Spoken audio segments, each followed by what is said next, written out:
Hello बच्चों, स्वागत है आपके इस यूट्यूब चैनल पे। तो हमने कल बात की थी 2D आकृति की, जिसमें 2D आकृति की बात आई थी कि आपने देखा वर्ग था, आयत था और त्रिभुज। त्रिभुज में 3 प्रकार थे, जिसको आपने समबाहु त्रिभुज, विषमबाहु त्रिभुज और समद्विबाहु, यानी 2 पे बात हो चुकी थी। तीसरी बात आती है आप लोगों की, तीसरी बात आती थी समबाहु त्रिभुज, समद्विबाहु।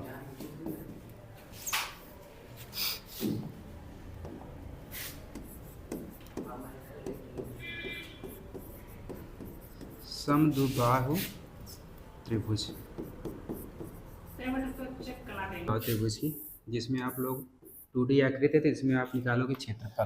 क्या निकालोगे? क्षेत्रफल। यानी जितनी 2D आकृतियाँ होती हैं उनका हम क्षेत्रफल निकालते हैं, जितनी 3D आकृतियाँ होती हैं उनका आयतन निकालते हैं। तो क्षेत्रफल की बात आती है तो इसमें आप लोग जानते हो समद्विबाहु त्रिभुज में 2 भुजाएं बराबर होती हैं और एक भुजा भिन्न होती है। यानी इसको मान लो ए, तो यह भी ए हो जाएगी और ये आपकी भिन्न वाली भुजा जो आती है वह बी निकल के आती है। तो इसका आप क्षेत्रफल निकालोगे। जब क्षेत्रफल होता है 1/4 बी, ब्रैकेट में होता है 4a² - b²। यानी आपको बस ये जो क्षेत्रमिति यानी मेंसुरेशन होता है, इसमें बस केवल यही होता है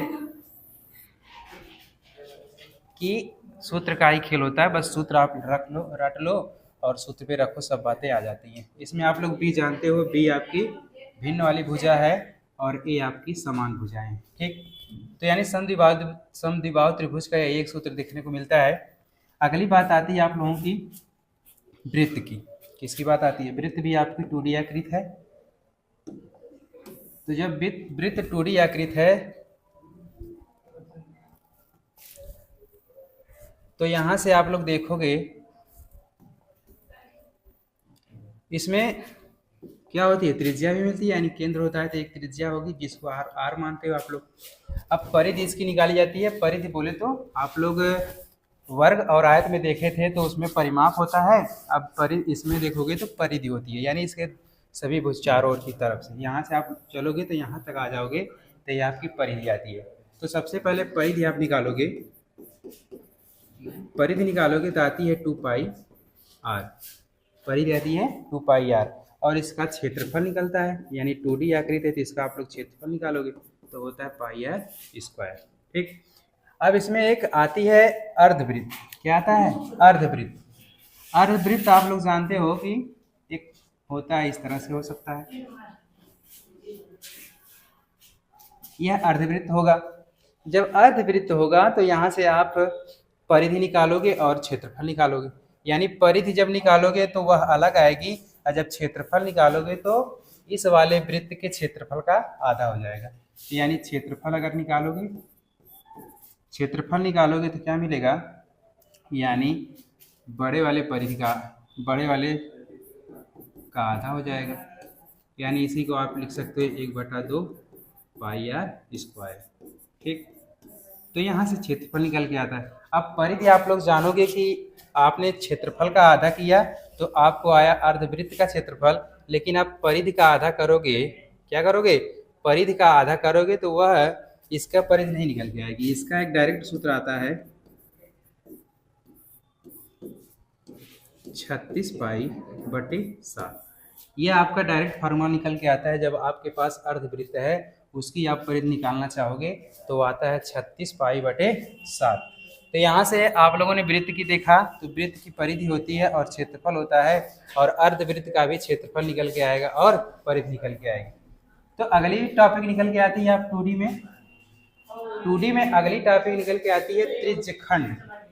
यानी वृत्त में आप वृत्त बनाओगे, यहाँ से एक केंद्र होगा इससे और यहाँ से मिलाओगे तो ई जो कोण बनता है वह थीटा बनता है और ई जो होता है वह त्रिज्यखंड की लंबाई होगी।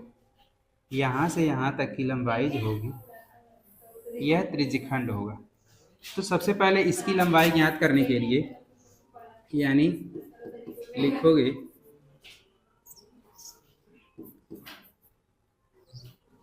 त्रिज्यखंड की लंबाई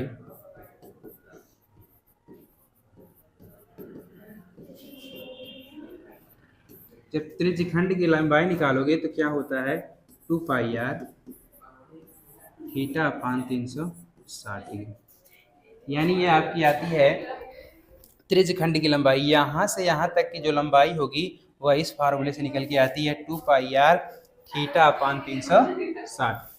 और अगली बात आती है इसकी आप परिधि अगर निकालोगे, परिधि जब निकालोगे तो क्या होता है, परिधि निकालने के लिए आपको बस यही करना होगा 2 पाई आर थीटा अपान 360। यहाँ से एक त्रिज्या दिख रही है, एक त्रिज्या यहाँ से दिख रही है, तो यानी आर आर को जोड़ दोगे तो हो जाएगा प्लस में इसी 2r को जोड़ दोगे तो यह आपकी इस त्रिज्य खंड की परिधि निकल के आ जाएगी। ठीक, तो अगली इसमें बात निकल के आती है कि इसका क्षेत्रफल किस प्रकार से निकलेगा, यानी केवल त्रिज्य खंड का क्षेत्रफल। इसका त्रिज्य खंड का क्षेत्रफल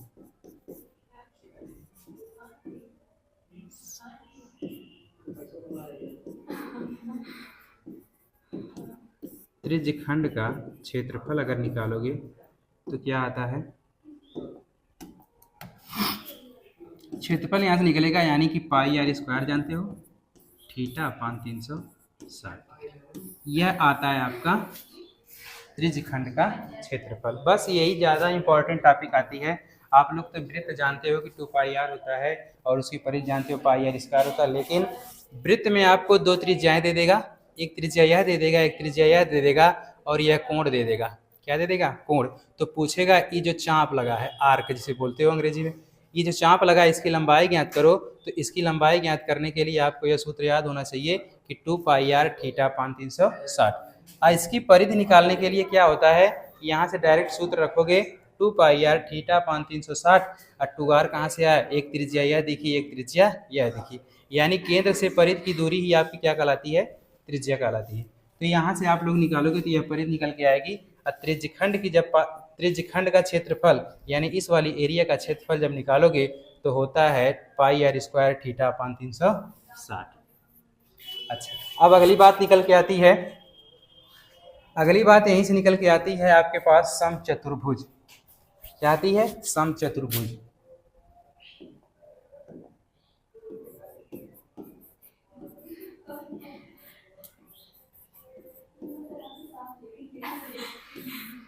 अब समचतुर्भुज की सभी भुजाएं तो बराबर होती हैं, लेकिन आप वर्ग भी जानते हो कि वर्ग की सभी भुजा बराबर होती है, लेकिन उसमें क्या होते हैं, कोण सभी 90 डिग्री के नहीं होते। यह आपका समचतुर्भुज है।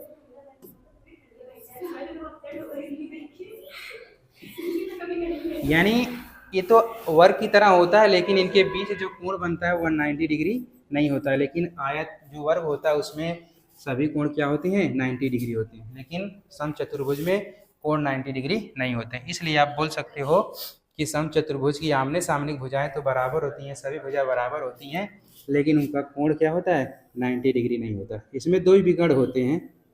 क्या होते हैं, द्विविकर्ण। अब द्विविकर्ण एक दूसरे को जहां भी स्पर्श करेंगे, जहां भी प्रतिच्छेद करेंगे यानी द्विविकर्ण जहां भी प्रतिच्छेद करेंगे वहां पे 90 डिग्री का कोण बनेगा। यहाँ भी प्रतिच्छेद कर रहे हैं तो यहाँ भी 90, यहाँ भी प्रतिच्छेद कर रहे हैं तो यहाँ भी, यहाँ भी प्रतिच्छेद कर रहे हैं तो यहाँ भी, यानी दोनों विकर्ण एक दूसरे को प्रतिच्छेद कर रहे हैं तो वहां से सभी स्थानों पे 90 डिग्री का कोण बन रहा है। तो यहाँ से आप लोग 2D आकृति, तो इसका क्षेत्रफल जानोगे। क्षेत्रफल क्या होगा, एक संबंध देखने को मिलता है भुजा और विकर्ण में। तो भुजा और विकर्ण में संबंध यानी दो विकर्ण दे दिया तो भुजा पूछेगा, या एक विकर्ण एक भुजा दे दिया तो वहां से एक विकर्ण पूछ लेगा। तो क्षेत्रफल क्या होता है, 1/2 होता है d1 इंटू d2। यहाँ से तो एरिया निकल के आती है। आपने संबंध एक देखा होगा भुजा और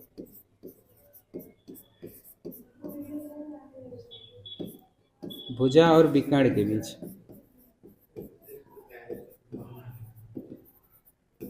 भुजा और विकर्ण के बीच जब संबंध देखोगे तो क्या निकल के आता है, होता है 4a² बराबर d1 का स्क्वायर प्लस d2 का स्क्वायर। यहाँ से आप लोगों को कोई दो चीज़ दे देगा, तीसरी चीज़ पूछेगा।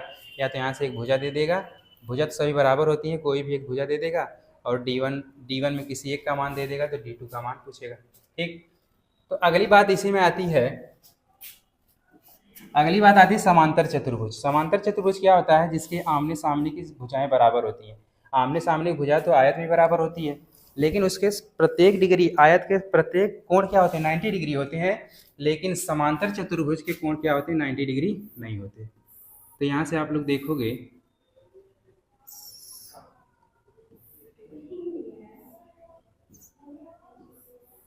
इस तरह से बनता है, यानी आमने सामने की भुजाएं समांतर भी होती हैं। यह इसके समांतर दिखी, यह समांतर इसके दिखी।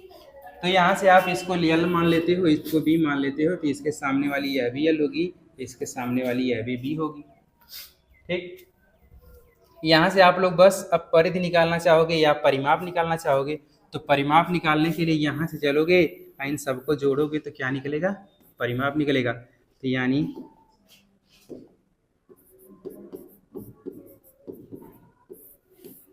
परिमाप क्या होता है?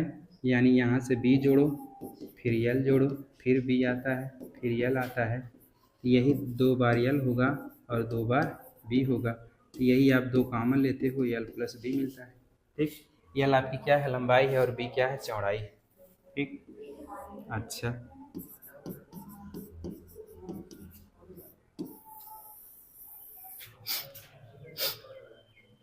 यहाँ से बात हो गई। फिर अगली बात आती है, इसी में आता है एक समलंब चतुर्भुज। क्या होता है? समलंब चतुर्भुज क्या होता है? जिसके आमने सामने की एक भुजा समांतर होती है, यानी यह भुजा इसके समांतर होगी, बराबर तो नहीं होगी लेकिन समांतर होगी। जब समांतर होगी तो आप इसका भी क्षेत्रफल जानोगे। अच्छा, यहाँ से बात निकल के आती है, इसका क्षेत्रफल अभी था ना, क्षेत्रफल क्या होता है इसका? क्षेत्रफल क्या होता है? पहली बात तो आप देख रहे हो, यहाँ से इस भुजा पे अगर आप लंब डालते हो, इस तरह से पड़ेगा। अगर इस भुजा पे लंब डालना चाहोगे तो इस तरह से पड़ेगा। ये तिरछी भुजाएं है ना, लंब नहीं है, तो यहाँ से लंब डालोगे तो इस पे पड़ेगा, यहाँ से लंब डालोगे तो इस पे पड़ेगा। अच्छा, तो आप जानते हो कि आयत का क्षेत्रफल क्या होता है? लंबाई गुणे चौड़ाई। तो यहाँ से आपकी यह हाइट निकल के आती है H1 मान लो, इसको मान लो H2। जब आप इस वाले आधार को लोगे, इस वाले आधार को लोगे, तो यहाँ से इस वाली हाइट को काउंट करोगे। अगर आप L वाले आधार को लेते हो तो यहाँ से इस वाले हाइट पे काउंट करोगे। तो यहाँ से क्षेत्रफल जो निकल के आता है BH1 आता है, या इसको बोल सकते हो B गुणे H1, यही बराबर निकलेगा। यानी जो भी क्षेत्रफल निकालोगे इस वाले एरिया का, उस तरह से यहाँ से भी वही क्षेत्रफल निकल के आएगा जो L गुणे H2 होगा। यानी यह दोनों आपस में क्या होते हैं? बराबर होते हैं। यहाँ से भी कोई एक बेस दे देगा, हाइट दे देगा और लंबाई दे देगा, तो वहाँ से दूसरे लंब को आप लोगों से पूछेगा। अच्छा, अगली बात आती है समलंब चतुर्भुज की। समलंब में क्या होता है कि आमने सामने की एक भुजा क्या होती है? समांतर होती है। जब आमने सामने की भुजाएं समांतर होती है तो यहाँ से आप लोग एक सूत्र जानते होंगे, क्षेत्रफल होता है 1/2 समांतर भुजाओं का योग। समांतर भुजाओं का योग, यहाँ से हाइट आप लंब डालोगे अगर, तो ये आपकी हाइट दिखेगी, गुणे ऊंचाई होता है। फिर इसको मान लो आप A, इसको मान लो B, तो यहाँ से मिलेगा 1/2 A प्लस B, यानी समांतर भुजा यही है। यहाँ से इसके समांतर या इसके समांतर है तो A प्लस B इंटू यह देखने को मिलेगा। तो यानी क्षेत्रफल इसका आता है 1/2 समांतर भुजाओं का योग इंटू हाइट। अच्छा, इसकी परिधि आप निकालना चाहोगे तो इसके देखने को यह लगेगा कि आपकी यह वाली भुजा भी बढ़ सकती है, यह वाली भी भुजा बढ़ सकती है। अब आपके फिगर में जैसा भी दिया रहेगा उसी के हिसाब से इस पे रखेंगे तो परिधि आती है। चारों भुजाओं को आप जोड़ोगे तो आपकी परिधि निकल के आती है। अच्छा, तो आप लोग देखो क्या क्या देखे आप। क्लास यहीं शुरू हुई थी समद्विबाहु त्रिभुज में, जिसकी 2 भुजाएं बराबर, इसका एरिया निकला क्या निकला? 1/2। B क्या है? जो भिन्न वाली भुजा है। B ब्रैकेट में कड़ी में होता है 4A square minus B square. अगली बात आती है वृत्त की। वृत्त की परिधि आप जानते हो 2πr, क्षेत्रफल होता है πr स्क्वायर। जब अर्धवृत्त आता है तो क्षेत्रफल होगा उसका आधा, यानी वृत्त का आधा पाई आर स्क्वायर बटे 2। अब परिधि यहाँ से आप लोग जानोगे 36 पाई बटे 7। इसमें से दो त्रिज्याएं जुड़ती हैं, ई वाली त्रिज्या, यहाँ एक केंद्र होगा, ई आर होता है, ई आर, इनके जुड़ने से यह बन जाता है 36 पाई अपान 7। अगली बात आती है त्रिज्यखंड। ये इंपॉर्टेंट बात है, ज़्यादा यही पूछता है आप लोगों से कि त्रिज्यखंड की आप लंबाई ज्ञात करोगे 2 पाई आर थीटा अपान 360 होता है, यानी यहाँ से इस वाली लंबाई गणना करना चाहोगे तो त्रिज्यखंड की लंबाई, जिसे आप चाप बोलते हो, 2 पाई आर थीटा अपान 360 होता है। इसकी परिधि निकालोगे तो 2 पाई आर थीटा अपान 2 आर जुड़ जाता है, एक आर इधर मिला, एक आर इधर मिला। अच्छा, त्रिज्यखंड का क्षेत्रफल क्या होगा? पाई आर स्क्वायर थीटा अपान 360 होगा। अगली टॉपिक आती है आप लोगों की समचतुर्भुज। समचतुर्भुज तो वर्ग के आकार का होता है, लेकिन इसके बीच कोण क्या होते हैं? 90 डिग्री नहीं होते, लेकिन वर्ग के बीच 90 डिग्री कोण आते हैं। लेकिन यहाँ पे एक बात निकल के आती है कि अगर दोनों विकर्ण एक दूसरे को कहीं पे प्रतिच्छेद करते हैं तो उनके बीच 90 डिग्री का कोण सभी स्थानों पर बनेगा। अच्छा, तो यहाँ से क्षेत्रफल निकलता है 1/2 d1 इंटू d2। अब भुजा और विकर्ण में संबंध एक देखने को मिलता है, 4a स्क्वायर बराबर d1 square plus d2 square. अगली बात यानी लास्ट बात, यानी समांतर चतुर्भुज ये आपका है।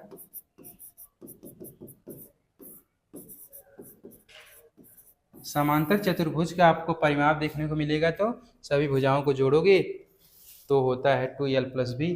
क्षेत्रफल इसका आता है b इंटू h1 बराबर होता है l इंटू h2, यानी जिस पर आप लंब डालोगे उसकी हाइट को गिनाना पड़ेगा, यानी b के साथ h1 है और l के साथ h2 है।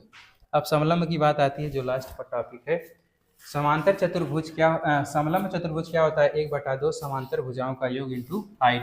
समांतर भुजा आपकी ए है, यहाँ पे बी है, इन दोनों को जोड़े, हाइट से गुणा किए, तो ये आपका आता है क्षेत्र। तो आज के लिए इतना है, मिलते हैं नेक्स्ट वीडियो में। तब तक के लिए धन्यवाद, और चैनल को लाइक शेयर सब्सक्राइब जरूर करें।